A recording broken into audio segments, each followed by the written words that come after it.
Tumblr was a crucible of misfit teens looking for community and belonging in a world where they felt like outcasts, posting poems about their despair and arguing about like the Avengers. And so a small group of 20-somethings thought to themselves, what if there was a Tumblr convention where people could meet up with all their online friends in real life? Adam, this PowerPoint goes up featuring a giant ball pit. And this is the thing that everyone bases their expectations on what this convention is going to be. How big is this ball pit? Big, according to the Inception plans. They tell the hotel, we expect 7,000 guests. Adam, on day one, 300 people show up. No! Yeah. It is empty, except in the center, there is a kiddie-sized inflatable pool with 300 plastic balls in it. It's barely big enough. And one by one, the entire room starts throwing up the three-finger salute from the Hunger Games, a rallying cry of the oppressed masses against the tyranny, in this case, the hotel. Wow, that was stupid. So good.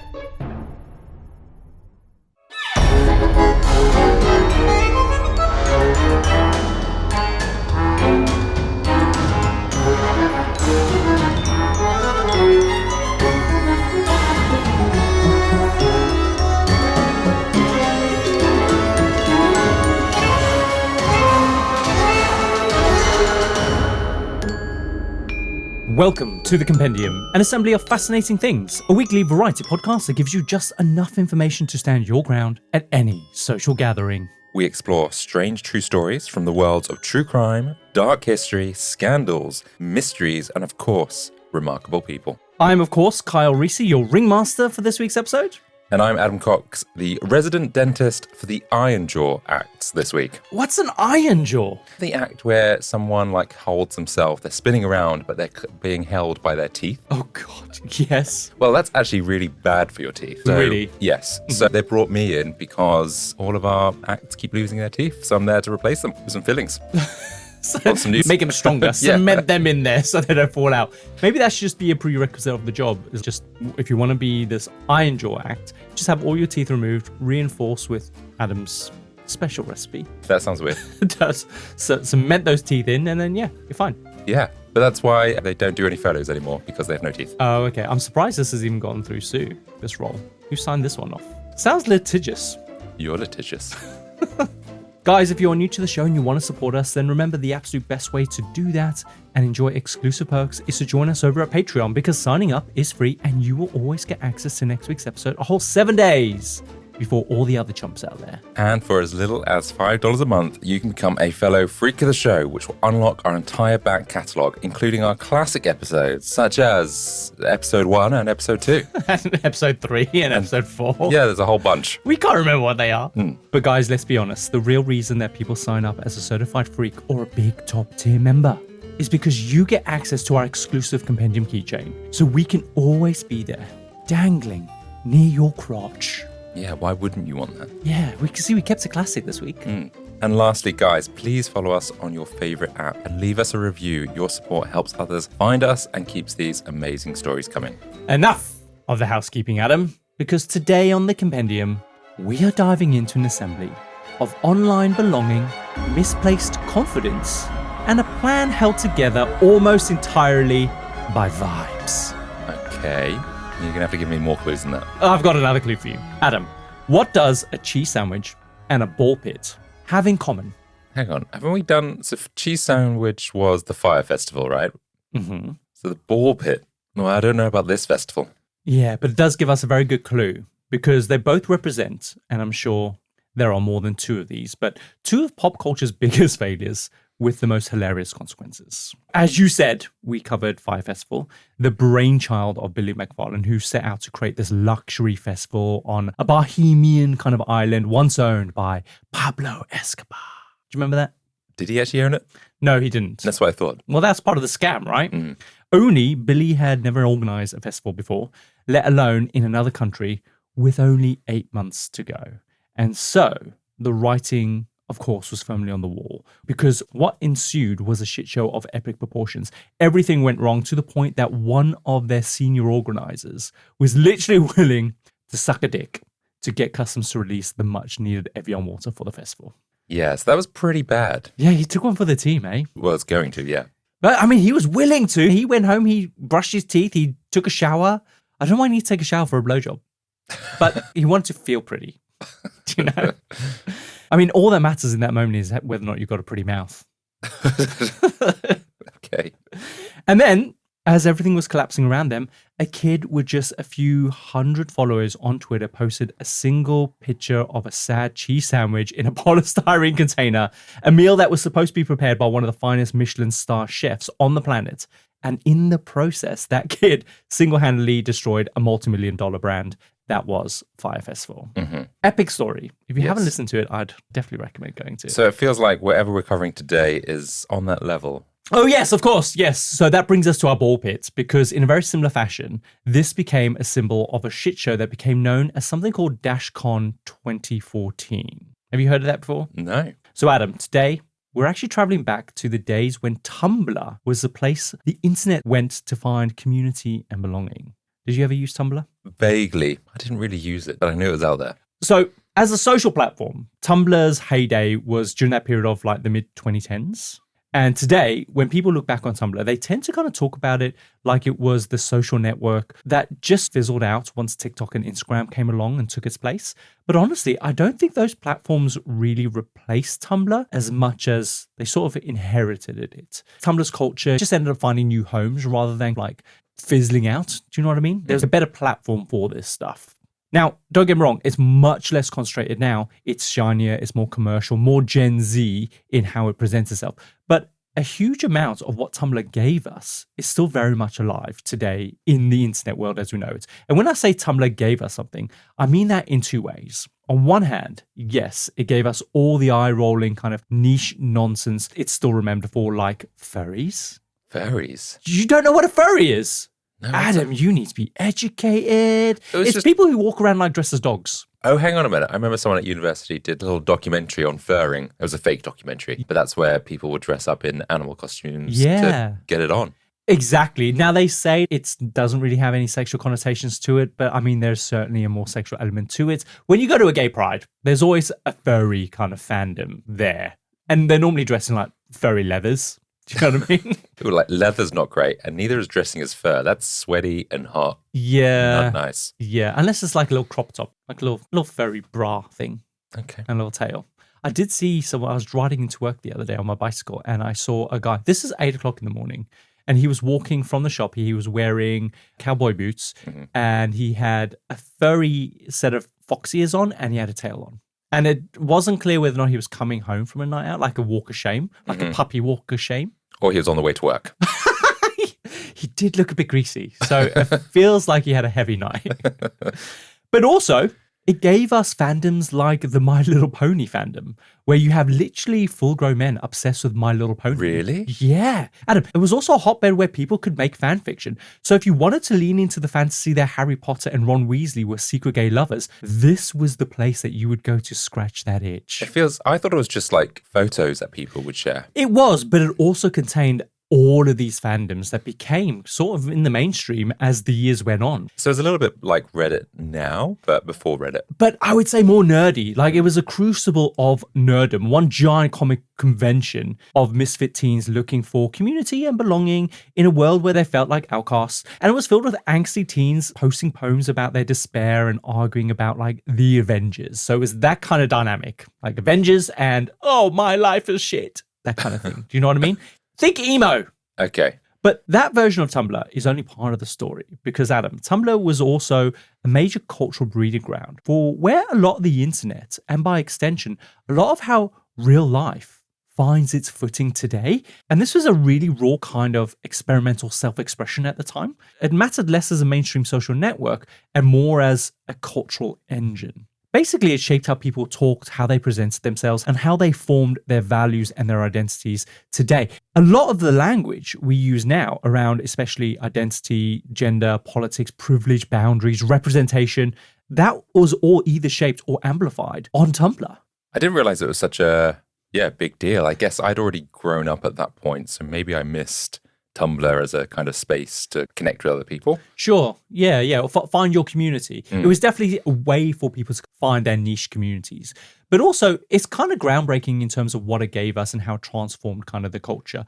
When you think about the LGBTQ plus community, it's very different to what it is today. For a start, we didn't even call it LGBTQ plus. What did we call it back then? LGB, maybe T? Yeah, that was at its progressive peak, do you know what I mean, of our time. But queer subculture is a good example of this, where every possible intersection now seems to have its own flag, its own vocabulary, and a sense of self. Like we like to call it now the alphabet community because of all the letters that have been added. So officially, when we were growing up, it was LGBT, but it has since expanded. And do you know what the official set of letters are now?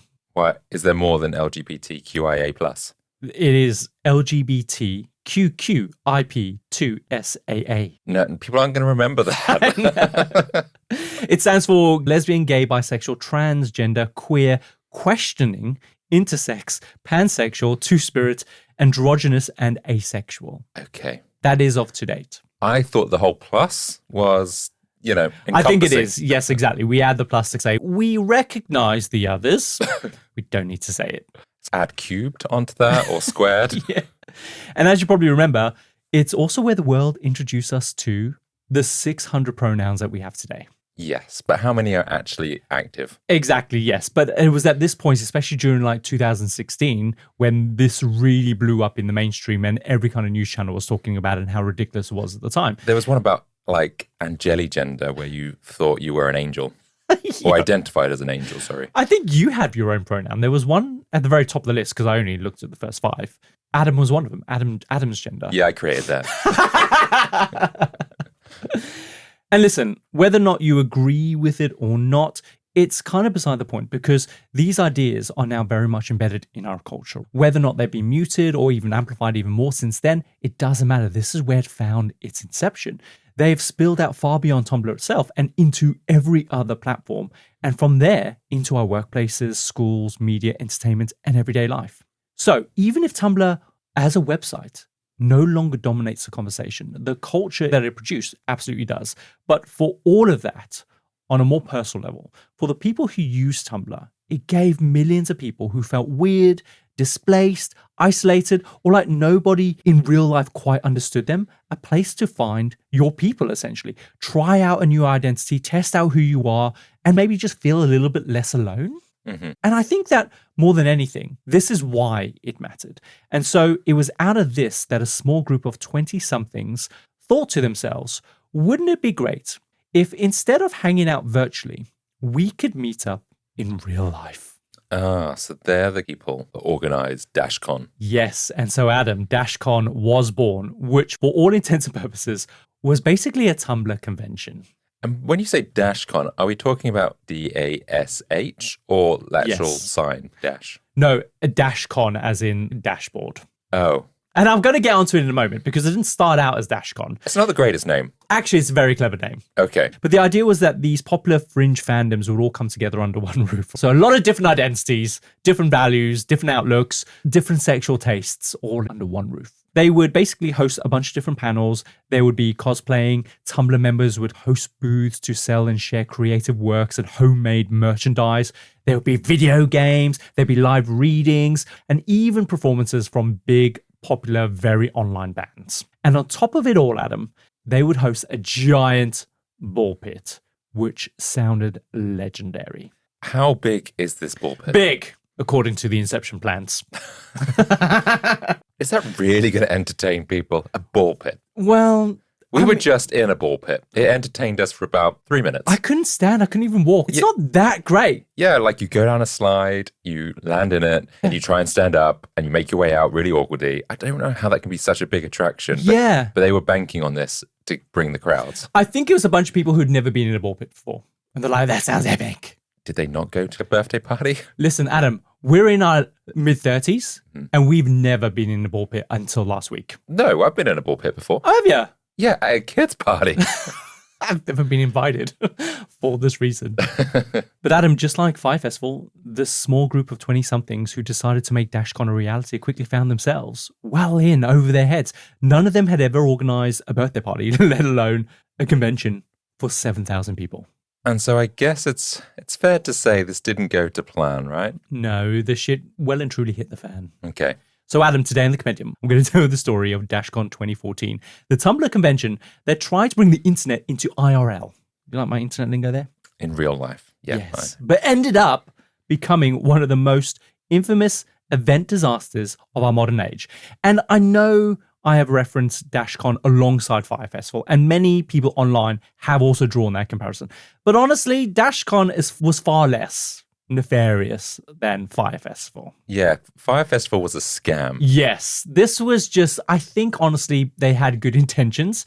But I mean, some people have gone down the rabbit hole. They have looked into these organizers a bit more, and they have found some questionable things. So we can decide whether or not this belongs in the scam column, or maybe an unfortunate set of circumstances. Okay. So how does it all begin? So I'm not going to go through the history of Tumblr. I think it's recent enough in our timeline that people sort of know what Tumblr is. If you understand what a meme is, if you understand what a furry is, which many of you should now, thanks to Adam's explanation, I think you have a pretty good grasp of what Tumblr is. This isn't a history lesson. We're just here for the drama. So memes and furries. Got it. Memes and furries, yes. So Adam, it all started back in the early 2010s when 17-year-old Lachlan O'Neill, what a great name, eh? Is he Scottish? No, it's a girl for a start. Okay. Lachlan joined Tumblr as one of those misfits of her generation. And very quickly, an entire world opened up for her.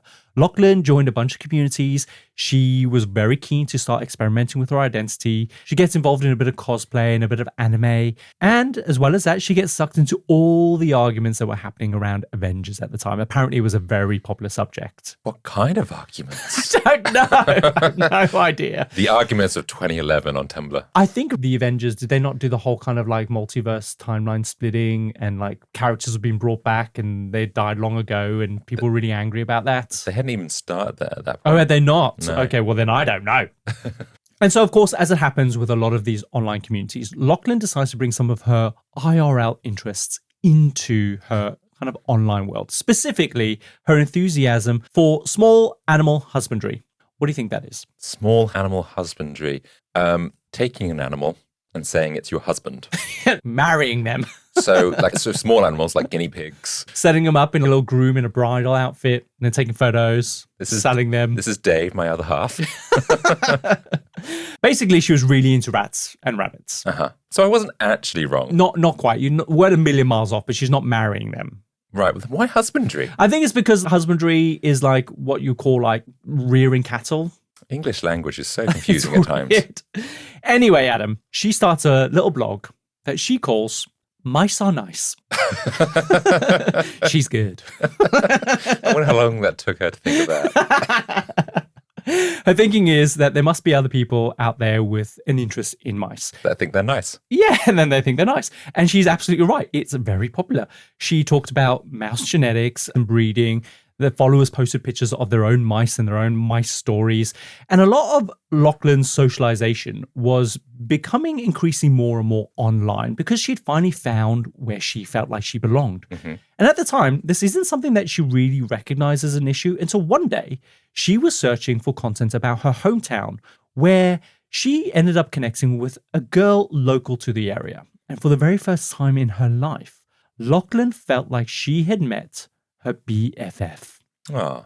So it's really sweet, right? Yeah. But this opens Lachlan's eyes up a little bit. She thought to herself, if I've managed to bridge that gap from connections in her virtual playground into real life, maybe others could perhaps do the same. And so on her blog, Lachlan muses, what if, Adam, there was a Tumblr convention where people could meet up with all their online friends? Her post gets a ton of attention. But what she doesn't realize is that this post that she makes wasn't actually a new and novel idea. Her post is only building upon ideas that were already floating around Tumblr at the time. People were already fascinated by this idea of what it would be like if Tumblr was like a school where they all went together. And so like in these threads, people would like post mock-ups of what the Tumblr school dorms would look like what the uniforms would consist of and what they would study, like things like meme theory or Tumblr etiquette and how to behave on Tumblr. And so are these people students? They're quite young. They're teenagers, yes. They're finding their identity. They're probably relating to the fact that they're still at school. Fine, because I was going to say, I do not have time to dream up a school and post online. But it's been done all collaboratively in these communities, basically. But also on the curriculum, there will be things like fandom studies, like deep dives into kind of specific shows, like The Avengers or furries, books and films, Twilight or whatever was popular at the time. So it was all just a bit of fun. But as well as Tumblr High, they also had Tumblr Island, which we probably shouldn't venture too deeply into considering the taboos around islands today. Okay. Moving on then. Yeah. And so now Tumblr Convention was just another avenue for people to fantasize within. So while these posts were all very much in earnest, there was a degree of sincerity behind them. And so people started to flesh out the idea. Some started volunteering themselves as committee heads of the different fandoms that they would host at the convention. You know, like the Harry Potter stand or the Star Wars stand or the Star Trek stand. Or the cheesecake stand. The cheesecake stand, yes. Yeah, I'll go to that one. It's not really a convention. Have you ever been to a convention? It hasn't had a cheesecake stand. So I didn't go. Yeah. Quick, check what they're hosting. And of course, more independent kind of artists and kind of creators on Tumblr started coming forward saying that they would host booths where they would sell their own artwork and fan fiction. They started talking about special guest speakers that they would invite and all the fun activities that they would host. It sounds, very much like Comic-Con or some kind of Doctor Who convention. Yeah, if you know what those things are, then this is pretty much it, but for all the different fandoms that you find on Tumblr, and there are many. Yeah, and also feels a bit more like an art festival or a bit like Latitude, where you'd have the poetry tent, you've got a few other things going on. So it's a bit broader than just like sci-fi. Exactly, yes. And the idea is to just bring all these people together so they can meet their friends in real life, because these people make real strong connections on Tumblr. Now, at the time, Lachlan does not take any of this seriously. She literally says, I'm just a teenager. And also, Adam, she's only ever been to 2 conventions in her entire life. The first was like a small anime convention, and I think the other one was on like rabbit breeding. Rabbit breeding? Yeah, as a whole convention, yeah. They had a poetry tent, they had a furries tent. A cheesecake stand? Cheesecake stand! But around this point, Lachlan is becoming more and more preoccupied with her real life responsibilities, having to move interstate. So she's packing, she's moving furniture, she's disconnecting her water, her gas, and also her Wi-Fi. And so there's a period of time where Lachlan is effectively offline. Scary thought. So is she living by herself then? I get the sense that maybe she's a young teenager, so I imagine she's probably still living, or maybe just getting ready to move away. I'm not sure. However, Adam, it's while she's away that on the 11th of March, 3 of her followers, Roxanne, Megan, and Kane Hopkins, decide enough talk, let's make this shit happen. And so they decide the convention will be called TumblrCon USA. And so they decide to go off and create an Indiegogo campaign page. And basically their goal is to raise $4,000 to just get this idea off the ground. Then, to gain momentum, they take to their Tumblr page with a post that says, hosting a convention is not something any of us saw within ourselves.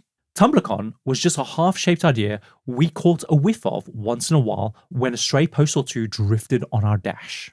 And so breathing new life into this idea has been something that all of our staff members have been working tirelessly on over the last month or so. She said, we hardly remember what our lives were like before Tumblr USA.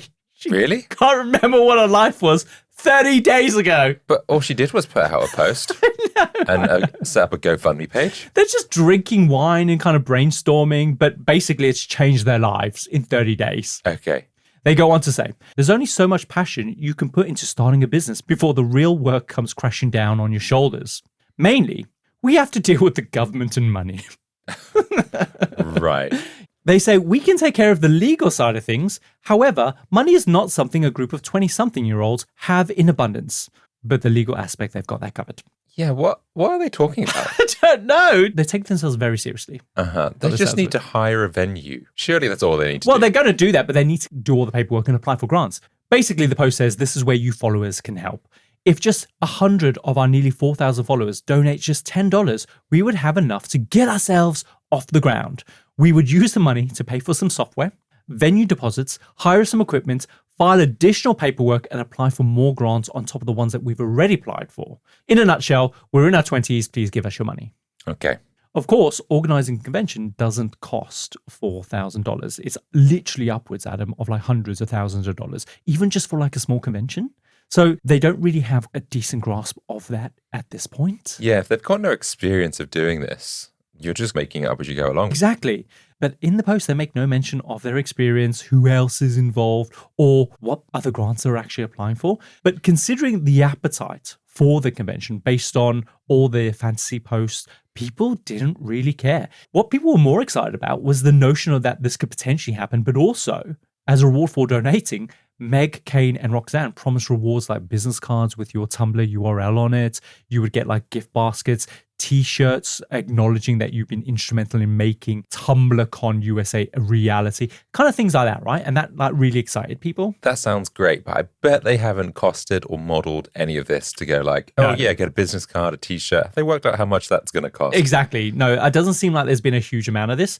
But Adam, almost overnight, they raised the $4,000 that they need. And from there, they feel like this is the green light to them, which is like not good. Poor Lachlan, by the way, she has no idea any of this is going on. She's busy playing with her mice. Yeah. By the way, Lachlan does get involved in the convention, but she doesn't really feature too much in the story. But by far, she is considered like the founding face of the convention. But a lot of the shit that goes down is not really down to her. I think she tries her best. Right. So she's brought in later on when she finds out. Yeah, she logs back online. She's, what the fuck? What have I got to do? So the next step after raising the cash is to become official. Meg, Kane, and Roxanne, they file to set TumblrCon up as an LLP. It's basically the equivalent of an LTD here in the UK. This is where they hit their first snag. Because Tumblr are like, whoa there, Nelly. You can't just call a convention TumblrCon. A, we don't know who you are. And B, we're not interested in having our name associated with you people. Yeah, I was going to say, there's a copyright infringement, right? Exactly. They run into a potential copyright issue. So plan B is to find a new name, which they eventually land on DashCon. And this is because when you log into Tumblr, you're basically immediately met with the dashboard, which is your main feed that springs you off into the various fandoms that you belong to, which perfectly captures what this convention was all about. This coming together of all these different fandoms in one feed or under one roof. So it's clever in that sense. If otherwise to anyone else, that sounds lame. Yeah.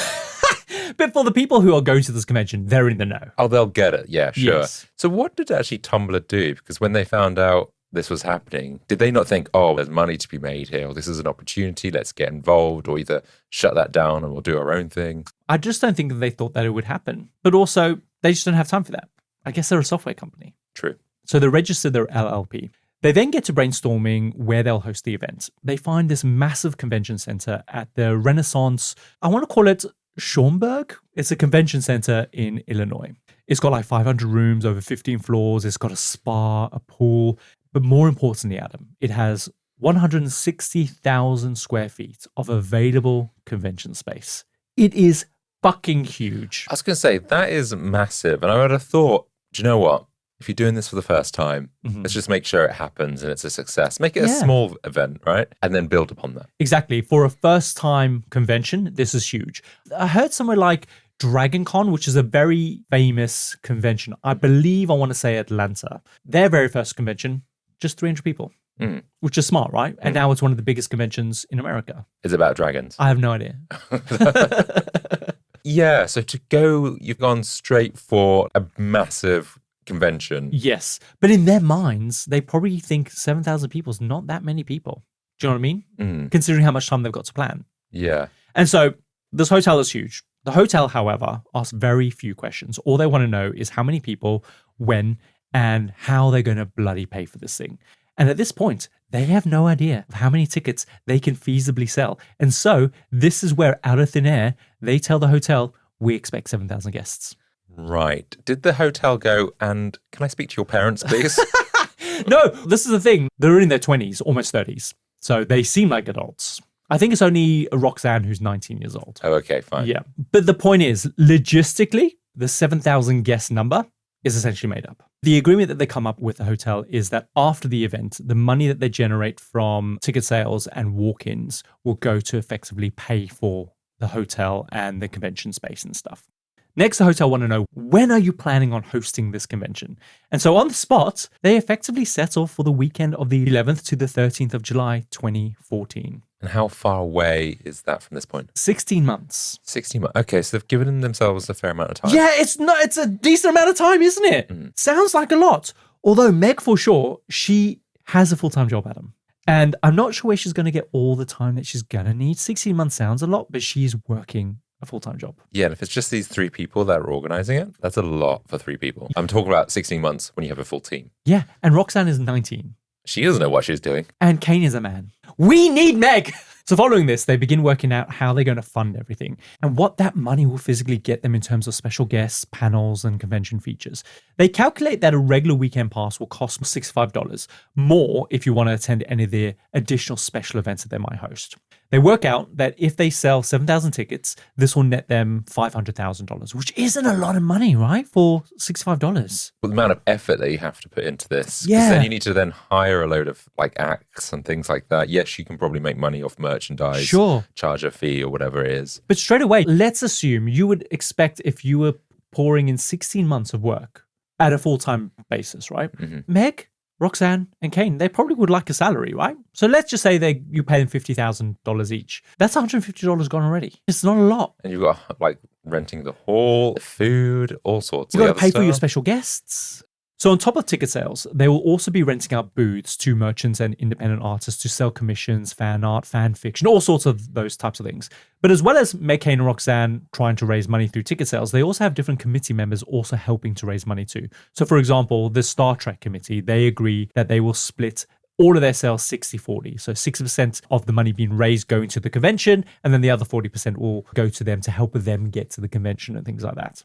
So they've got money being raised all over the place. So it's not just this $500,000 that they're relying on. It's also, of course, the additional ticket sales for the special events. They've got these committees raising money, and they've got the sales from the booths that they're renting out, which is $150 a pop. Okay, so it feels like it's coming together, but it still doesn't feel clear to me that they've really worked out like the profitability of this. So eventually they start working out who their headliners are going to be. They do manage to secure a robot steampunk band called Steam Powered Giraffe to perform a concert. Have you ever heard of them?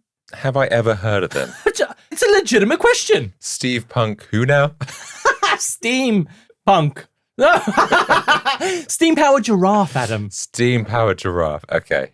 So you've not heard of them? No, they're my favorites on my Okay. Apple podcast, yeah.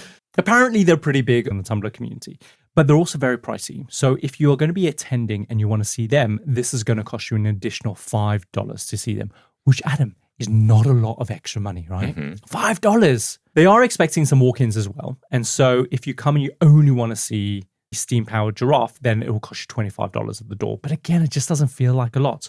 They also managed to secure Welcome to Night Vale. Have you heard of them before? No. So they're a popular podcast in the style of a weird, surreal, small-town community radio show sort of thing. It's very popular. They managed to book them for a live show and are considered sort of the headliner along with Steam-Powered Giraffe. And Welcome to the Night Vale, they'll often do live shows, but they always sell out really fast because of how popular they are. So for many people coming to this convention, they're coming to this convention specifically to see Welcome to the Night Vale. Okay. All right. A couple of good acts if you're within the Tumblr community. Exactly. But also to bring a degree of legitimacy to the convention, they also join up in partnership with a charity called Random Acts, dedicated to inspiring and funding various acts of kindness around the world. So it looks good to have them as a partner on the website.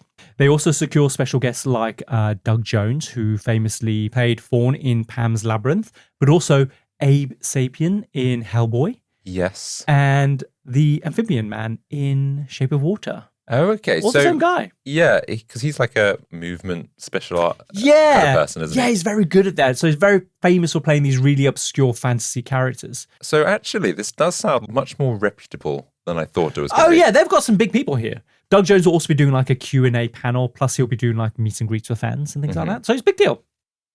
Of course, it is a convention, so they will also be hosting various panels too. If you've ever been to a convention before, a panel is like this live discussion session where experts or fans talk about a topic like TV shows, comics, or different fandoms. It's held in a room with like seats for attendees, usually lasting like 45 to 90 minutes. And so, if you wanted to be a panelist at DashCon 2014, Meg, Kane, and Roxanne, Adam, they don't make it easy. They take the selection process far too seriously, which just ends up wasting so much unnecessary time. It's sometimes too difficult for panelists to get through. And so before they even get to the final interview, they're like, you know what? This is bullshit. And they pull out and they're like, no, come back. They're just doing it because they think that's how you arrange a panel. The first thing is that they want to make sure that everyone is thoroughly vetted on their subject matter across like as many as 6 Skype calls. So you'll be like hosting a panel on like BDSM, for example, which was an actual panel that they hosted. BDSM is? Like sexual fetish stuff. That's what I thought, yeah. Yes. And so they're like on these calls, so what's your expertise?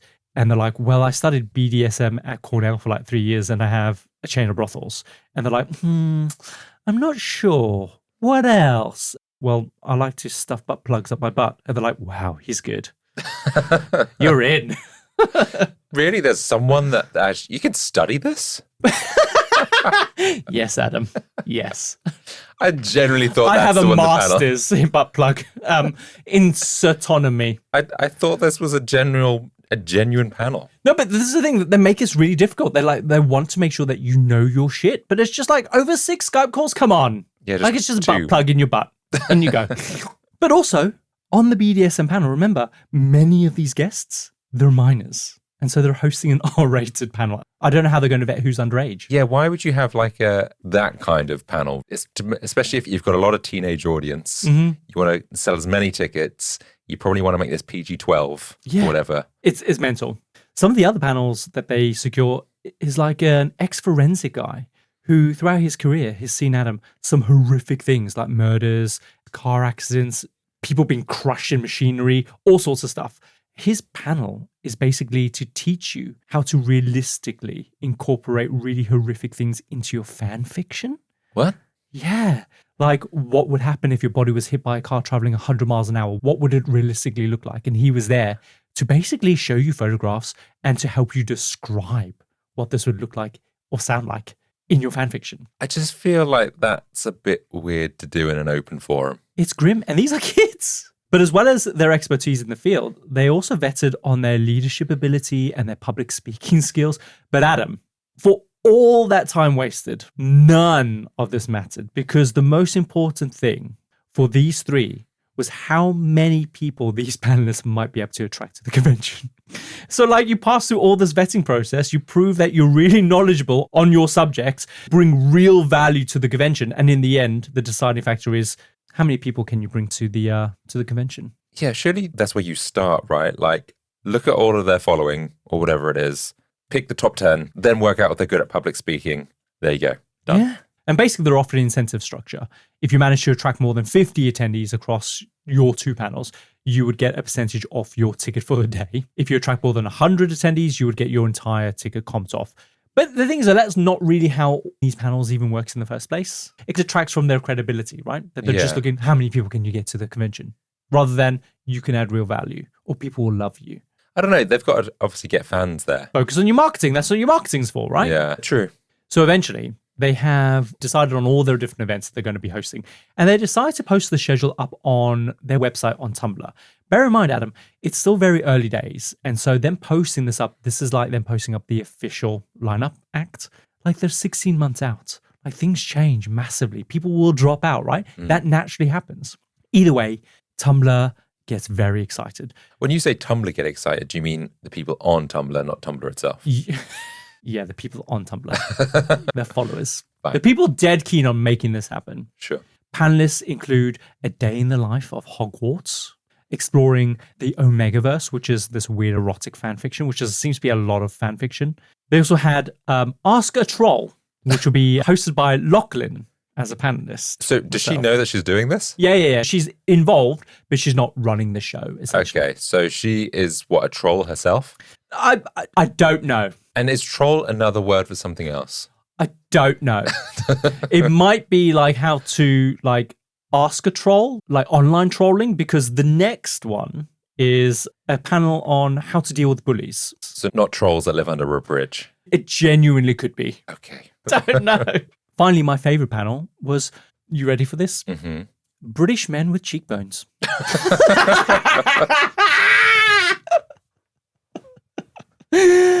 Adam, Tumblr go nuts when they see this lineup act. Hang on. No, I'm not done we with need that. to go back. Okay. I'm not done with... Moving back to men with cheekbones. So what will happen at this specific event? Okay. I don't know. How did you not find out about this one in particular? I want to know about, do we look at the fact that British men are not known for having cheekbones? So have they all got like little paddle boards? They show pictures of a British actor with cheekbones and they'll go, oh yeah, it's an 8 out of 10. I don't know. There's a lot of I don't know. I'm sorry. Are they just like looking at now I want to go. I want to go to this. It seems ridiculous. Anyway, Adam, Tumblr go nuts. There's genuine buzz that all this is actually happening. Now, within the online fury around all of this, one of the kids in the comments asks how he is going to convince his parents to let him drive to a whole different state to meet a bunch of strangers on the internet that he's never met before. And so, to help him out, Roxanne, Meg, and Kane, they respond with a PowerPoint presentation. Like a little how-to guide. How to educate your parents that you're not off to be killed. They respond with a PowerPoint presentation written in Comic Sans, of course, because this is the internet, that includes slides about how nice the hotel was, slides about all the different events and panels, including British men with cheekbones, and a suggestion that the kid put a lot of emphasis on the convention star attraction, the giant ball pit, and there is an entire slide featuring a massive giant inflatable ball pit. And that's going to convince his parents to let him go drive across state to go jump in a giant pool pit? Essentially, that's what they're saying. Yes. Adam, this PowerPoint goes up on the 22nd of July, 2013. It goes fucking viral. And this is the thing that everyone bases their expectations on what this convention is going to be. I mean, it sounds good. How big is the ball pit? We'll keep moving forward. You don't know. I do know. Okay. Like image on the PowerPoint presentation, Adam, is this huge inflatable jungle gym ball pit. And so they've just got that picture from online? Yeah. Okay. So basically, there's a whole year where that ball pit is instrumental in hyping up what this convention is going to be. But either way, things are progressing. But here's another snag. Roxanne, Kane, and Megan, they are quite literally overwhelmed to the point that they start to realize that they don't have enough marketing reach or sheer manpower to handle 7,000 guests at the convention. Yeah, what about the staff to manage these people? Security, whatever. Exactly. So I don't know, maybe it was a night of them drinking, smoking a bit of doob, who knows? They decide to make a key decision where they will cap ticket sales to around 1,500 for the whole weekend, leaving a bit of extra room for walk-ins, which they optimistically assume will come in large numbers. The problem is that decision never rolls up into the wider budget and everything that they've already planned and secured, including the hotel, who are expected to be paid from the ticket money that the DashCon brings. The 7,000 people, yeah. Yeah. Adam, they just ignore this.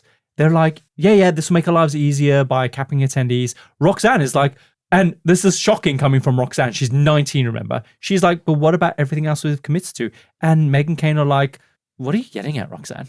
I mean, it's not shocking. Someone that actually has half a clue. But she's the youngest one, is my point. Yeah, it doesn't matter about age. Just someone that's raising this. Yeah, it's mental. But also that leads us on to who will run the entire thing. Because as you mentioned, they need staff, right? Mm. And so with the reduced ticket sales, they don't really have that much money for staff and anything else. So what they do is the next best option. All the staff will be volunteers. Okay. And as a volunteer, Adam, what will convince you to volunteer your time? I guess, one, you get to go free. Yeah. So you have to do a shift work probably, and then the rest you're allowed to enjoy the experience. What's an acceptable shift length to get your ticket for free? Maybe like a day? Okay, so you like work on the Friday, but you got the Saturday and the Sunday free. Something like that, yeah. Okay. So they are basically relying on the fact that volunteers love the idea of DashCon so much that they'd be willing to just do about anything to attend. If you volunteer to work between 1 and 11 hours as a volunteer, you will receive undying gratitude. Okay. So nothing, basically. If you volunteer between 12 and 19 hours, you would receive a refund of your badge cost. Which is kind of what you said. So you have to pay for your badge? You have to pay for your badge initially, yes. You'll get the refund later on. No, that's not part of the deal. If you volunteered for over 20 hours, not only would you get a refund off your ticket, but you would also get your hotel room refunded for the Friday and Saturday night. No, I don't want it refunded. You don't want to have to go through the rigmarole refunding, right? I want it prepaid. Exactly. And so online, DashCon is literally everything that people are talking about. And this is the key thing to remember. Online conversation and hype is not the same as real life hype and excitement. I know, because you got all these people going, yeah, it's great, I'm going to go. And then I'll get to the day and it's like, I can't be bothered. That's it. Or no, I'm not going to buy a ticket. Will that hype translate into attendees, especially if it means having to travel to a whole nother state to attend? Do you know what I mean? Because remember, this isn't just online community in Illinois. This is people spread across the whole world. They've got like 4,000 followers, right? Mm-hmm. That's 4,000 followers across the whole world. Oh yeah, this is going to be a shit show. Yeah. But for Meg, Kane, and Roxanne, to them, this convention is going to be huge, which only convinces them more of this with every single post and comment that gets posted subsequently. So they've kind of bought into their own kind of echo chamber that they've created. Yeah, that's it. It's sad. Probably the funniest post that I came across was when someone asked, and this was said very earnestly and sincerely. Someone asked, what will be the dress code for DashCon? And the official response from the organizers was, the dress code is only this. No t-shirts, no shorts, no sneakers, no jeans. Adam. What are you supposed to wear? Exactly. This is a convention. If you've ever been to a convention, you know that the uniform is essentially t-shirts with weird motifs on it, cargo shorts, and sneakers and trainers. So was it a joke? I have no idea. I think what they're trying to do is maybe encourage people to cosplay. Okay. I don't know. Why didn't they just say that? Why didn't they just say that? It's weird. But it could also be seriously that they're expecting this to be like, this is a decent hotel. We want everyone in chinos and casual shirts. That, or I read into it, don't wear anything. I mean, I didn't finish the line, but it did say, no sneakers, no jeans, everything else is up to you. There we go. They're not ruling it out. And they are hosting a panel on BDSM. That's still weird. It's so you can see the butt plug poking out. Oh. The furry convention will have one of those butt plugs with a tail on the end. Moving on. So I appreciate at this point, and maybe I've left it a little bit too late to mention, that behind the scenes, things are not as rosy as they appear to be on Tumblr. Because Meg, Roxanne, and Kane, Adam, they are not getting on. And they've not been getting on since the very beginning. In the organizing of this, it's basically Roxanne's job to plan and organize what they call the Artist Alley. This is the booths of independent creators looking to sell their artwork, merch, and kind of fan fiction. Meg is going to be the primary contact for all the guests and the panelists. A big responsibility. You would think that that job would go to Meg because she's like 30, she's a career woman. She seems the most responsible, right? It's a big thing. Mm-hmm. It's a crucial role, you could say. Without Meg, there is no convention, right? Mm-hmm. Kane, on the other hand, he's responsible for handling all the legal stuff. That means contracts, lawyers, insurance, you name it. Problem is, Meg and Kane, they're not doing anything. Really? It's so bad. They just cannot be bothered. All the heavy lifting falls on Roxanne, who, remember, is 19 years old. Meg is 30, Kane is 28. And so all the heavy lifting falls on Roxanne. She is apparently forced to stay up until 2 a.m. most nights answering questions from guests and panelists that Meg was literally just ignoring.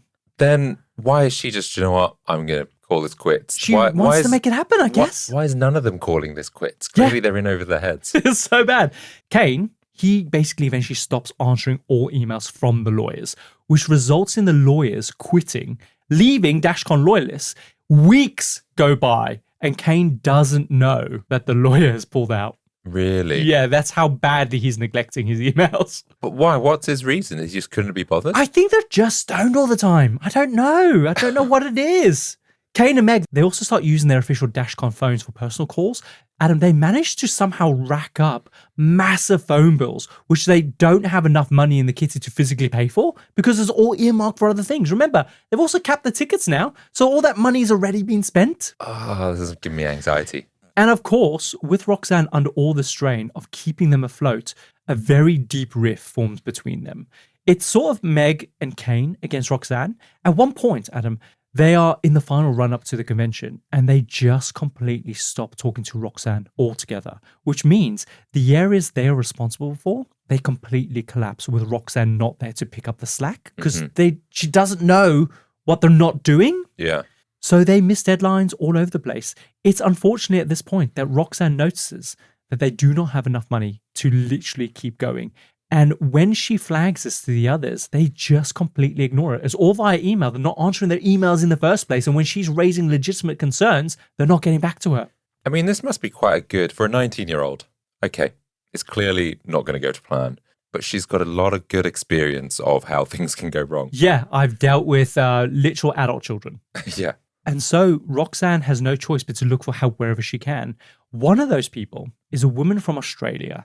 Now, we don't actually know what her name is because in the fallout of what's to come, she doesn't want to be associated with this. But in the documentary I watched, they called her Sue. Oh, so is her identity disguised then during... No, she's just not in it. Oh, okay. Her husband is in it. Right. And he talks about what she went through. Basically, it's Sue who actually initially offers to help manage the social media for the convention. Simple and manageable, especially considering, Adam, she lives in Australia. But 2 weeks later, Meg asks her if she'll take over the Artist Alley as a volunteer. And Sue is like, what, really? I don't have any experience. And Meg's like, neither do I. Yeah, she makes it very clear that she's very nervous about this. But Meg just reassures her that she'll get the appropriate training beforehand. Adam, that never happens. And so Sue has to work it all out for herself. Again, from Australia. She's literally having to manage and organize a physical thing in another country from Australia. Whilst Meg's doing nothing. And all that ends up happening, really, is that Kane and Meg just end up dragging her into their personal drama with Roxanne. So I know they're in the late 20s and Roxanne is just 19, but this is like high school stuff, isn't it? It's really unprofessional. But Adam, it does get worse. With Meg being so useless and in charge of the panelists and guests, they are not being communicated with at all. They want to know basic things like, where am I staying? How am I getting there? And what about the small matter of payment?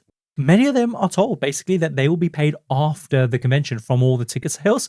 But when they follow up with more questions, again, Meg just ignores them. And so loads of them just drop out. Yeah, that's the one thing you've really got to try and keep sweet is all the talent and artists. Yes. The biggest blow comes when Steam Powered Giraffe, they pull out 6 months before. Because Meg isn't checking her emails, she doesn't know, which Adam means that Kane and Roxanne don't know either.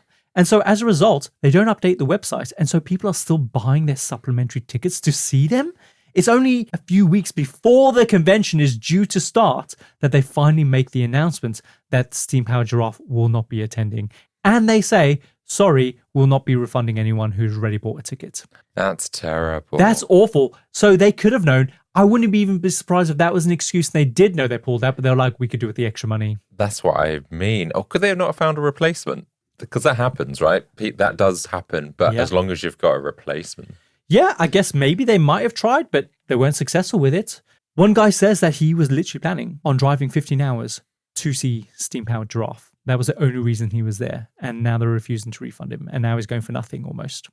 So I left the behind the scenes context a little late, but now you can essentially appreciate a little more that by the time this convention rolls around, things are in total disarray behind the scenes. Yeah, in some ways I'm kind of impressed that they were able to do so much. It felt like they had a lot of interest and they got a lot of the right ideas. Mm-hmm. They just weren't very good at executing it. No. So Adam, on Thursday, the 10th of July, the night before the convention begins, guests start arriving. And some of the guests say that when they arrived, their first red flag was that the hotel was too nice. Oh, so they were like, hang on a minute. Yeah. Yeah. Of course, the hotel's still running on the expectation that there are going to be an estimated between 3,500 and 7,000 guests attending. On day one, 300 people show up. But has this been booked already, these hotel rooms? For many of the guests and panelists, yes, they have, yes. Mm-hmm. And I guess like people don't necessarily need to be staying at the convention center. They could be staying somewhere else, right? Mm-hmm. But Adam, these 300 guests showing up is only 7% of their highest estimate. So it's not good. And straight away, the hotel is very suspicious and also very worried. Because remember, the attendees coming through the doors is how they're going to get paid, right? Mm-hmm. On arrival, guests are directed to the convention room to pick up their badges. It's maybe 50,000 square feet with a solid polished concrete floor. Adam, it is empty except for a small registration table set up at the far fucking end of the room with 2 volunteers waiting there. Like, it is awkward walking all the way with just 2 people smiling at you, waving. But you're not close enough for you to kind of speak to them, but like you have to maintain eye contact. It's just very awkward. I imagine it's awkward. Okay. The only thing I can think that would make this even more awkward if they had one of those like rope sanctions set up that you have to snake. That would have been horrendous. So people get their badges. The next thing that they can do is go and enjoy the games room, right? It's a big feature thing of the convention. Again, it's a huge convention hall, Adam, with a single table set up at the far end of it with a single games console on it. What? Yeah, like this is another red flag for the hotel. Like they're saying, hang on, they're expecting 7,000 guests. Why is there just one games console set up in this games room? Like people are going to be waiting a hell of a long time for their turn. Yeah. Also, waiting around is a nightmare because, Adam, the Wi-Fi, remember these are very online people, doesn't work. Okay, so that's poor planning. But it's okay because people can go and check out the awesome ball pit that has been hyped up for the last year, right? The thing that this entire convention hinges on. Right? Yeah, I want to see an impressive ball pit. People go to yet another conference hall, 20,000 feet, concrete floors again, completely empty, except in the center, there is a kiddie-sized inflatable pool with 300 plastic balls in it. It's barely big enough to fit 4 people. No. Yeah.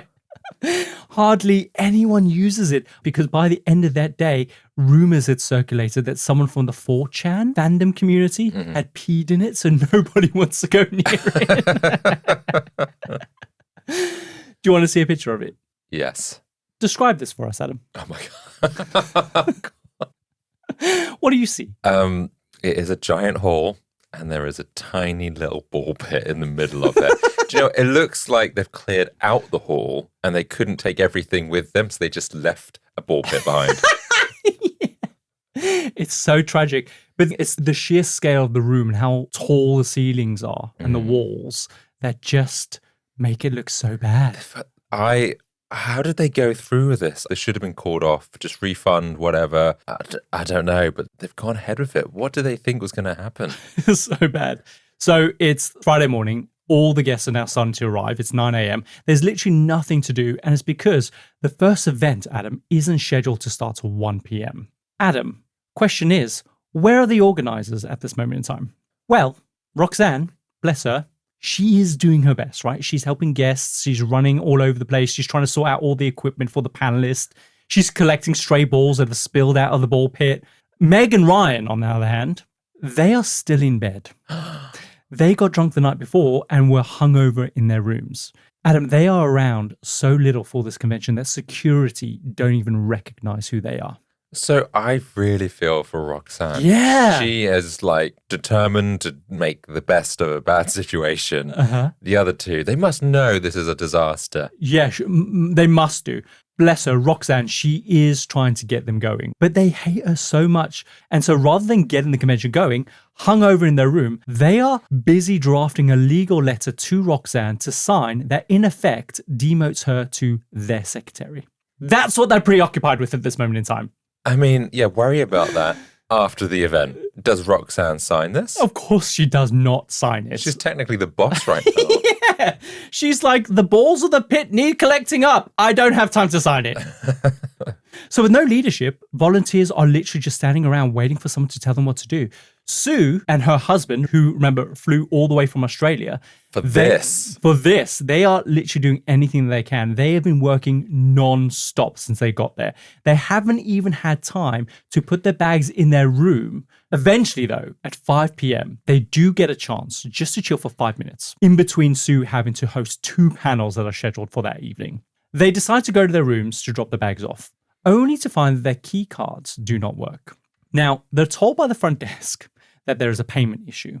And so while they wait for it to be sorted out, a group of the guests at the convention, they approach them asking whether or not the rumors they've just heard are true. Oh God, what are the rumors? Sue and Matt are like, what the fuck are you talking about? And so the guests, they pull out their phones and they see that Meghan Kane had posted on the website that the hotel was demanding $17,000 by 10 p.m. that night, otherwise they were going to shut down the convention. Oh, God. The reason, Adam, that they give for this is because the hotel didn't like the convention goers. Really? Oh, so this is what Meghan Kane had said. Okay. The truth was, the hotel were looking at the numbers of people that were there and thinking to themselves, if our payment is based on these ticket sales, there's no way that we're going to be getting our money. And so for assurance, they want their money like right there and then. I'm surprised a hotel would have like accepted this already. Like they would want pre-booked rooms or a pre-booked, right? Or at I least mean, it's a rookie mistake from them. I guess they just trusted, like they maybe came across really credible. they trusted Meg, Kane, and Roxanne. Yeah. I mean, I would trust Roxanne, but the other two? Now, listen, I really hate to side with the hotel here, but in this case, I think the hotel is being very reasonable in asking for the money up front. They're a business at the end of the day. So next, Meg, Ken, and Roxanne, they gather everyone into a room. This is all the convention goers. Oh. And again, they explain the situation that they need $17,000. Otherwise, the convention is over. OVAH. So they're going to ask these teenage kids that have already paid for a ticket, that have traveled across the world, the volunteers, I'm guessing as well, to basically cough up 100. How much are they going to do? 100, 200 each? It's mental. They direct everyone to their website. They point to the big blue donate button and essentially beg everyone to just donate anything they can, saying that they will pay everyone back from the door sales that they get across the rest of the weekend. Then they say, guys, we have 1 hour. Obviously, it is carnage. People are initially outraged, but weirdly, not so much the organizers. At the hotel? Yeah, because the threat is all rooted in the hotel not liking them, this lie. So it becomes a sort of a rally against the machine. And one by one, Adam, the entire room, they start throwing up the 3-finger salute from the Hunger Games, like that symbol of oppression. I mean, it's definitely not the same. Let's not even draw comparisons. And while they're doing that, the organizers, they start passing around a literal bag. In some of the footage, you do see Lachlan going around with her little bag. So she is involved, but she's not the cause of this mess. I bet she's thinking at this point in time, I really wish I never suggested Yeah, that. she's cringing. She's so cringing so hard. Someone else is going around with a computer to take like PayPal payments.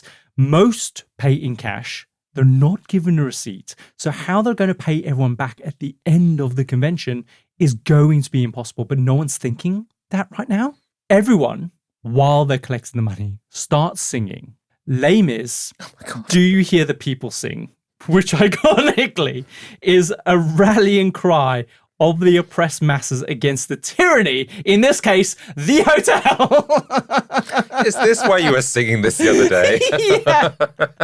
We were in Berlin and I just kept singing it. And he was like, why are you singing that? I'm like, you'll see.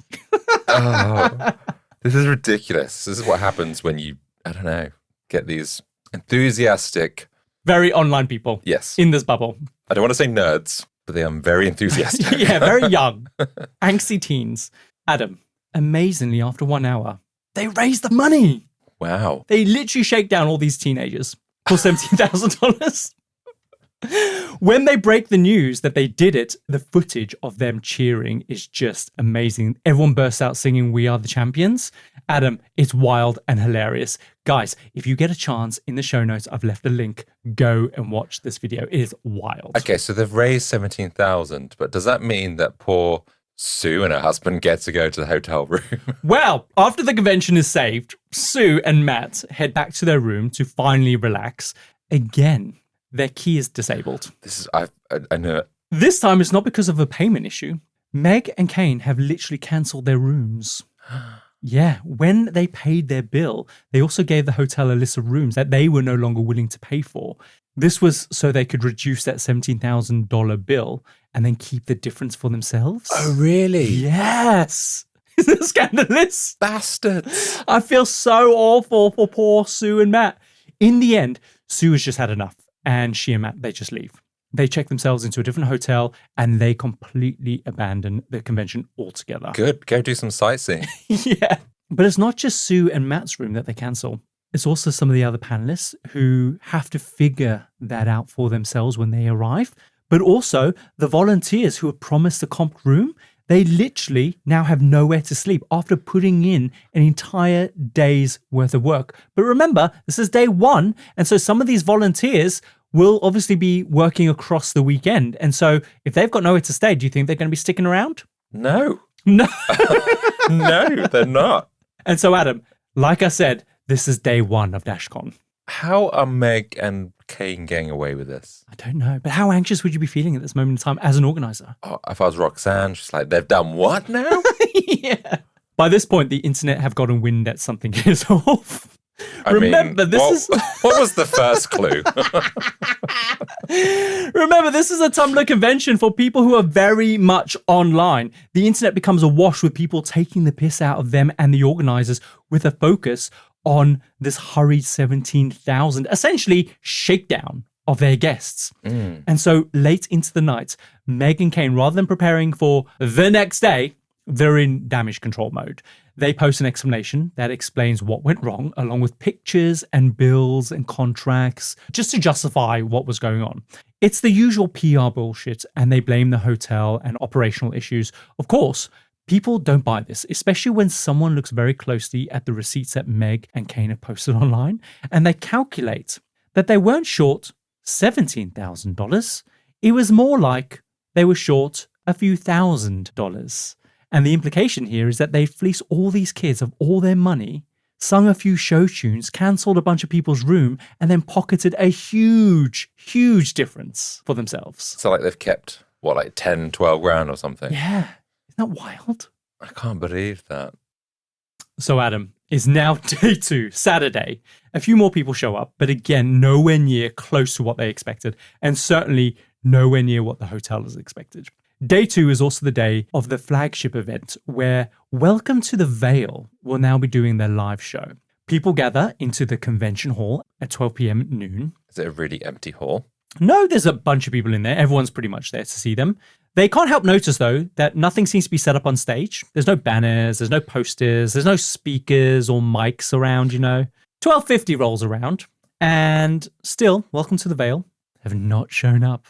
And again, nobody is still setting anything up. Like, it's almost an hour late. Mm-hmm. Surely they'd be setting up the mics and the Rodecaster Pro and all that stuff. Do you know what I mean? Mm-hmm. Well, it turns out, Adam, that months before, Welcome to the Vale had been insisting that they wouldn't be performing unless they were paid beforehand.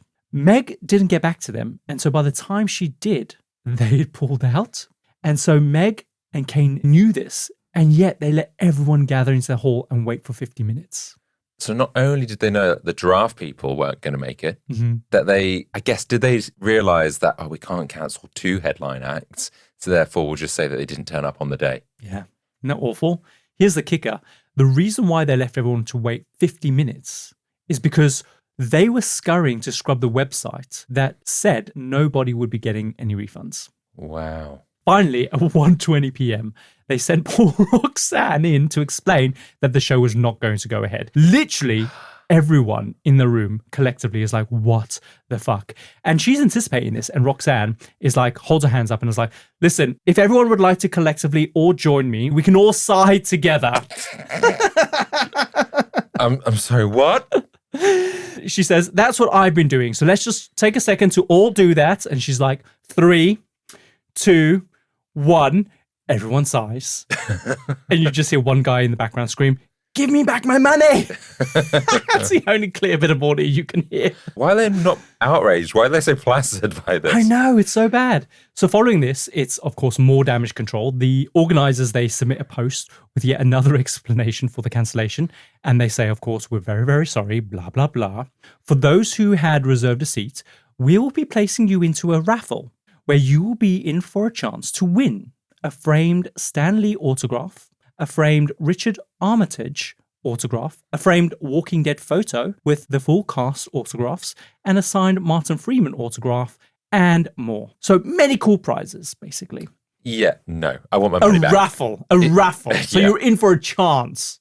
But also, we're giving you guys, are you ready for this? An extra hour in the ball pit. Oh my God. Like, the ball pit isn't even a timed attraction. People aren't queuing up to get in it. An extra hour is not something anybody wants. Like, you can barely spend 30 seconds in there, let alone an hour. But this is the moment that basically becomes the symbol for this failure that is this convention. People start mocking it relentlessly online. But Adam, it's not now on Tumblr. It's all over Twitter, Facebook, Instagram. Memes are flying all over the place. It literally becomes the symbol for what this shit show had become. Is this why Tumblr shut down? Because they were tied to this. Adam, the crazy thing is that even years later at other conventions and at Halloween, people literally dress up as a ball pit. And some of the costumes are just amazing. One girl makes this sort of dress that curls up that contains all the balls around her. And then on her back, she says, "Want an extra hour?" So with all the backlash happening online, the press and the media, and obviously millions of other people online, they start looking into them a little bit more closely. And they start to notice there is a very clear affiliation with a charity called Random Acts. So when the media goes to Random Acts for a comment, they're very surprised to see their name on the website.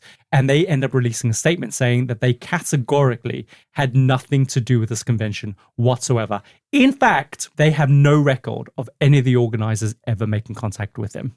Wow. So they just stuck the logo on the website. Yeah, so bad. But Welcome to the Night Vale is not the only disappointment. Many of the other panelists scheduled to appear arrive, but straight away, of course, they find out that their rooms have been cancelled, and so they just leave. And they're not sticking around for this bullshit. And did the panel for BDSM ever go ahead? I think so. I think it did. People who rented booths, obviously, remember, they rented those for $150 a pop to sell merchandise and commissions in the artist alley. They sell literally nothing. And it's because all the guests have given their money to the convention, the $17,000. So they've got nothing to spend. One of the panelists who does show up is a guy called N.D. Stevenson. He's like an American cartoonist. Because all of the moderators had pulled out, he has to moderate his own panel. He's essentially interviewing himself. He's like, "What's that? How did I first get into cartooning?" Great question, me. Adam, long story short, this convention sucked ball pit balls. So how many people actually turned up in the end? Oh, nowhere close to 3,500, I don't think. Yeah. God. So on Sunday morning, it's very clear to everyone, including Meg, Kane, and Roxanne, that this is just a complete dud. They decide that they are going to host an apology panel. Oh my God. No. No more panels. They're going face to face with everyone that they're pissed off. That could have just been another email. Like, people are literally going to kill them. Basically, Meg says, there were a lot of mistakes made on a lot of different people's parts, and we apologize for the parts that were us. It's all you! But at the same time, she has the audacity to say, don't worry, DashCon 2015 is going to be much better.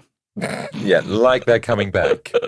Of course, everyone leaves on Sunday with a feeling that they have been scammed. Yeah, this is their weekend. They could have done anything. Yeah. And they've basically just been scammed out of money. Yeah. And gone and stood in a paddling pool. They could have literally stayed at home on Tumblr and had a better time.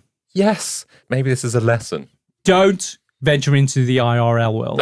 Yes, stay on Tumblr. However, though, Adam, some people do see it for what it was. Some people do see this as a very poorly managed event by organizers who were very clearly inexperienced. Online, though, memes are still flying all over the place.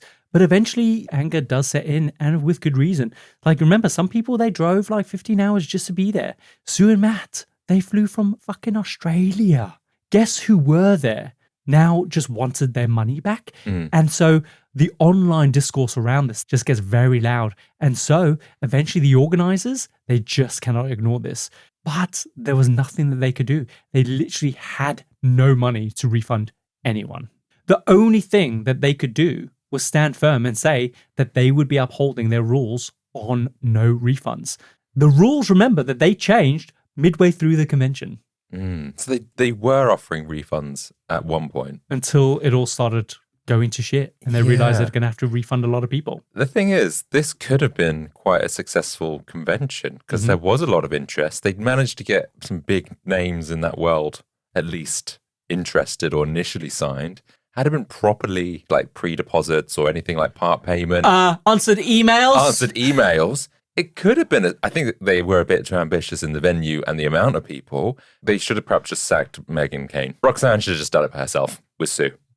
With Sue. I reckon Sue could have done it. As for the organizers, Meg, she leaves DashCon fully intending to do a better job next year. What? She did nothing. I know.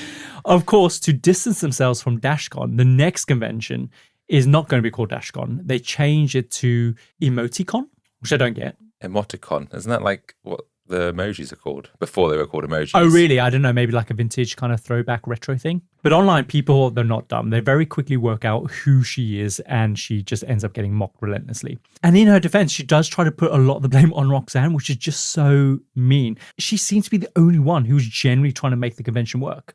On the discussion boards, what they do is Meg and Kane, they set up like an autocorrect of any mention of Roxanne, and they have that be changed to Voldemort, which does not go down well at all. Because remember, this is also the era where anti-bullying campaigns really start to kind of ramp up as well. And so they get accused of bullying real bad. Yeah, they're being trolls. Yeah, they needed to be. They should have been on Lachlan's panel. Ask a troll. The backlash gets so bad that Meg is forced to abandon the whole idea of another convention altogether. Good. And so DashCon 2 dies with that. And later it comes out that Meg actually got fired from her regular job. And as a result, she was forced to file for bankruptcy.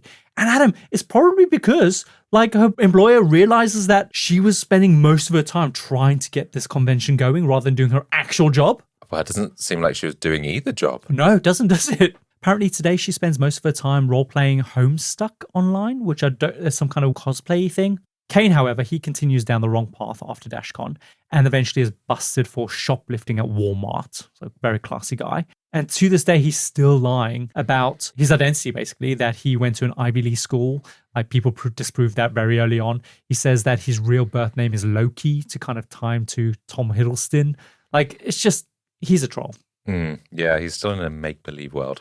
They are still pariahs amongst the online communities today and are being accused of essentially stealing DashCon funds by not refunding anyone. Yeah. Apparently, though, Roxanne, she's doing really well. And in light of all the bullying, she ends up hiring a lawyer who helps her gain access to the DashCon corporation in an attempt to try and put things right. So at least she tried. She didn't really make too much of a dent. But the positive thing is that none of these three people are in a position to ever host another convention. Good, number one. But then Roxanne, like, I feel like she probably could do it if she had the right business partners. Yes, I think if she wanted to make a go, I think she seems to have the right work ethic and her priorities in order to potentially pull this off. I imagine like in a job interview, they're like, describe a time, a stressful or challenging situation. Set up DashCon. I'm responsible for that. You're hired. If you can deal with that stress, even if you failed, we'll take you on. Yeah. And like DashCon by comparison is not the worst disaster to have happened, especially in comparison to the likes of the Poop Cruise or Fire Festival. Do you know what I mean? So some of it is largely overblown. It did become a meme and a part of kind of internet folklore. Many of the guests who did attend did say, yes, it was boring at times. And yes, some aspects were very disappointing. But they did get to meet a lot of their online friends and make new friends, right? Which kind of transcended back onto online. Yes, but they probably could have done it for less money. They could have done, but it's still an IRL experience, if you will. They got, an experience that they all shared together. Yes. But equally, because you said, oh, is this a scam or not a scam? Now that I know that they actually actively took money from customers, it is a scam to me now. Up until that point, it was just a shit show. Then it was a scam. I think that's true. But the thing is, though, a lot of these people that went to the convention, they all agree that it served its purpose. That's what the purpose of the convention was, to bring us together, to introduce us all in real life, to have a bridging across these different fandoms. No. 500 people. Enough with this silver lining bullshit. It was horrendous. Anyway, but a lot of the people that were there said like it wasn't as bad as the internet made it out to be, because a lot of the footage and the first-hand accounts sort of concentrate all down to something that's really potent, so it looks really bad. But with that said, in that potency, there are a lot of really funny, outrageous moments, which you can go and watch on YouTube, especially the moments where they're all singing. Do you hear the people sing? And the kind of $17,000 shakedown. It's all very funny. There's also a really great video online, which I will link to. It's from a creator called Sarah Z, who gives a very accurate overview of what it was actually like, doing her best to separate the speculation from the facts. So I do recommend, if you want to dive deeper into the story, then go check out her video, which I'll link into the show notes. But because of the impact that DashCon 2014 had in the online zeitgeist, in 2025, Adam, a new set of Tumblr users did band together with a bit more organization between the organizers to host DashCon 2, which actually happened in Toronto in July 2025, so last year. And was it a success? Yeah, Adam, they did the smart thing and they started small, just 300 to 500 people in attendance, with some actual professionals involved in making this a reality. And it's because it becomes like internet lore, like it was mythical, it was legendary, that they thought, let's lean on in this and make this a reality. Let's really do it properly. Anything was going to be better than last time. Yes. It featured events like another artist alley. They had a bunch of panels, which included one titled Raccoons by Lachlan O'Neill. Oh, so she was back. Yeah, she came back. So she didn't go into hiding, basically. What about raccoons? Marrying them to other creatures. Animal husbandry. Obviously. She hasn't grown out of that. No, why should she? They also had drag shows. They had a charity raffle, something called Exquisite Corpse Drawing. Apparently it was very good. And of course, they had a ball pit as a nod to the thing that made DashCon infamous. And it was even smaller. Was it small? I was wondering if it's like behind glass. It's almost like a museum or A something. relic. Yeah.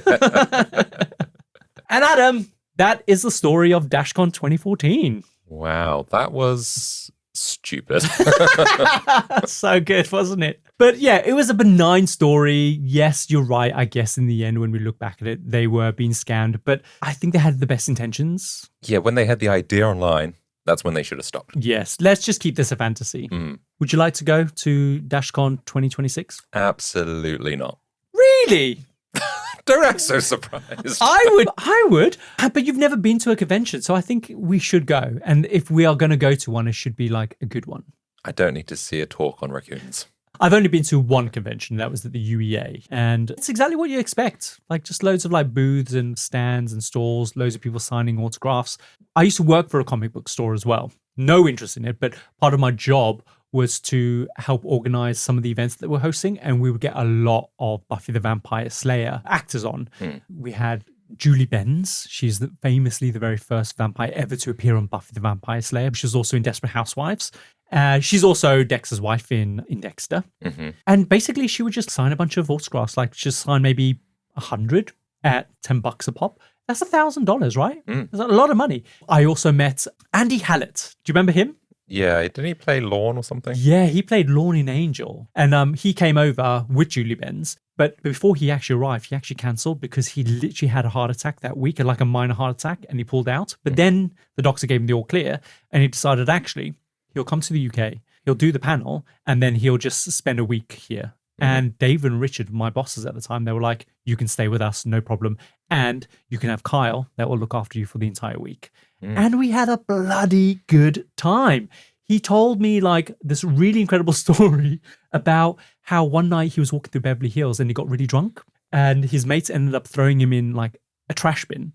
But it just so happened to be the trash bin of Monica Lewinsky's parents. Oh, really? And so within minutes, there was an entire SWAT team surrounding this bin, armed, guns pointing at him, telling him to get out of this bin, and he had to climb out of this bin. So it looked like he was trying to find evidence or something like I that? don't know what I just guess like it triggered the alarms. Yeah. And we gave him a haircut. We famously snipped his ear and there's blood pouring down. I've got a video of him like, maybe I'll see if I can find it. And I posted it online. You snipped his ear? I didn't. David snipped his ear, give him a haircut because he needed a haircut. But yeah, sadly, he ended up dying, I think, a few years later from an actual heart attack. I think he was like only early 40s. Oh. But yeah, that's my only experience of a convention, I guess. Yeah, that's quite a cool story. Anyway, Adam, do you fancy doing some shout outs? Yes, so this is the part of the show where we remind you that the Compendium is not just a podcast. We're a literal functioning circus and a legally regulated place of work. Who is hiring? Yes, we are desperate for more applications. It's a little bit hidden on our website, but if you go to thecompendiumpodcast.com, click the jobs tab, it's just right there in the footer, and you can browse through our bizarre collection of jobs. Go ahead, select your favorite and apply, and we will read the best one out on a future episode. But it's now time to shine the spotlight on our favorite job application for this week, who is, I don't know, I think this name is made up, Prudence Tootle. Hi, Prudence. Prudence is our assistant director of unauthorized whistling. Prudence's role is to track rogue whistlers, issue formal cautions, and maintains the official whistle register. Also, investigates whistle motives, confiscates suspicious tunes, and enforces designated whistling hours. Between 4:05 and 4:10, that's it. How does she spot this? I don't know. Well, we're going to find out. She also escalates repeat offenders to the tribunal of Stop That Immediately, chaired by someone who has heard too much. Okay. That's enough whistling. Do you want to read us out Prudence's day-to-day responsibilities? She says that she would patrol the circus for rogue whistling, suspicious humming, and anyone just making a little tune with their mouth like some kind of freelance flute. Okay. She says that I bring lived experience from growing up next door to a man who whistled Mambo number 5 whilst doing DIY. I survived, he didn't, and now his body lies in a shallow grave somewhere in New Jersey. Wow, Prudence, that is dark. That's really dark. You went there. That is the kind of tolerance I will bring to the role. 0. Brilliant.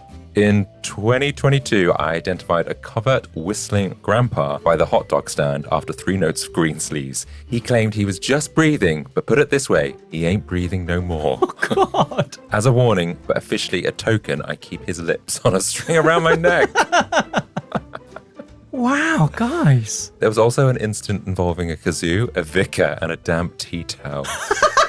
But for legal reasons, Sue says I can't say any more about that incident. As a KPI self-assessment, whistling detection, 94%. That's pretty good. Yeah. A confirmed kill. I don't remember setting that KPI. She says 12 people. Wow. And ability to let things go, absolutely none. Wow. It's probably one of my favorites so far. Yeah. Who knew? So guys, if you want to be featured on a future episode, remember to head over to thecompendiumpodcast.com, search for jobs in the footer, pick your role and send us your application. We will read the best ones on a future episode. Right then, shall we run the outro for this week? I'm ready, Adam. And so that brings us to the end of another fascinating foray into the compendium and assembly of fascinating things. We hope you enjoyed the ride as much as we did. And if today's episode has sparked your curiosity, then please do us a favor and follow us on your favorite podcast app. It truly makes a world of difference and helps more people discover the show. We end up in their feed. We do, yes. And remember, for our dedicated freaks out there, don't forget that next week's episode is already waiting for you on our Patreon, and as always, is completely free to access. And if you want even more, then you can join our Certified Freaks tier to unlock the entire archive. You get to delve into some exclusive content and get a sneak peek at what's coming next. We drop new episodes every Tuesday. And until then, remember, online hype is not the same as real life. We'll see ya.